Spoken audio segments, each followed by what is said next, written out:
Hey, welcome to uCast Talks, your go-to podcast for the latest developments in the OTT industry. Today, we're going to be talking about how news consumption is evolving in the digital age of OTT platforms.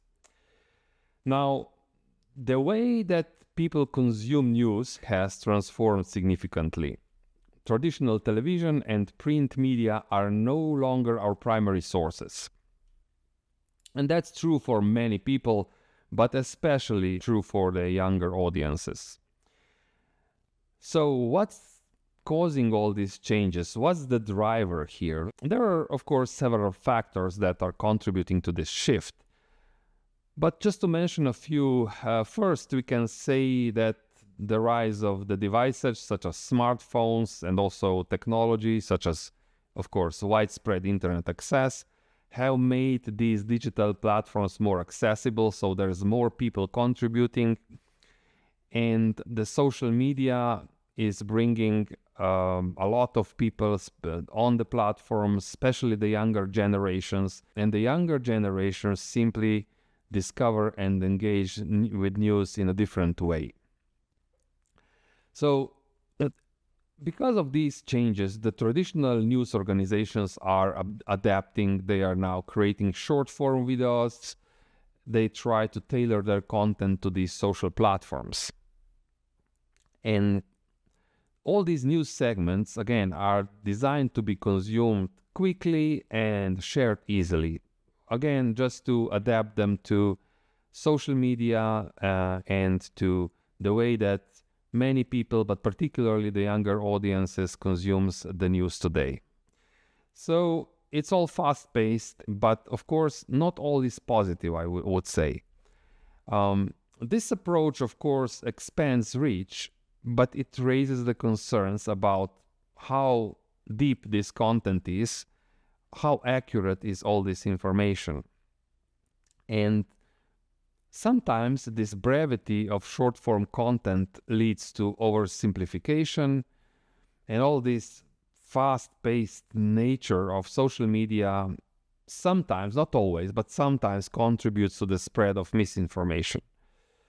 So for OTT platforms, what does this mean? What does this represent? I think it represents both the challenges and the opportunities. On the challenges front, we can, I think, fairly say that OTT providers face increased competition for viewer attention.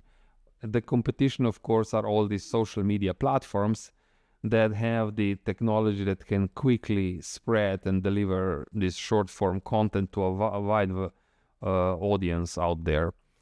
And of course, OTT services need to innovate just to stay relevant in this market situation. The content today is delivered and consumed rapidly, and this means that the platforms, the OTT platforms, also need to ensure that the content is fresh, it's accurate, it's engaging. It offers a wide variety of digital formats. Also, I think we should mention that monetization in the news segment is a little bit different than in the entertainment. It generally attracts lower revenues if we compare it to entertainment programming. So the OTT provider needs to strike a balance, I think, between profitability and the quality of the news, but not just the news, some kind of balance between entertainment and the news programs on the platform. But let's also think about the opportunities. I think there are some tremendous opportunities with the news content. OTT providers, I think, can differentiate themselves if they can provide high quality curated news that combine the live and the on-demand news segments. And this is, I think, a huge advantage over the basic social platforms. Also, I think that the OTT platforms should leverage AI and recommendation engines just to personalize the content, especially in the news segments. I think that the content personalization plays a huge role because not everyone is interested in any kind of news. Then we should talk about partnerships.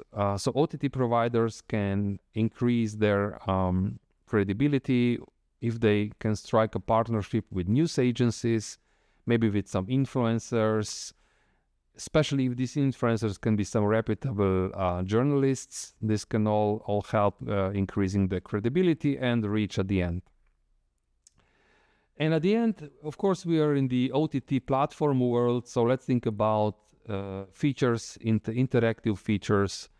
So there are some typical features that go well with the news programs, such as live polls, some user feedback, real-time discussions.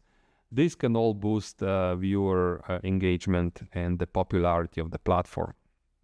At the end, the success of the OTT platforms will depend on their ability to adapt and innovate, while in the news space, they should keep their credibility and quality of the programs high.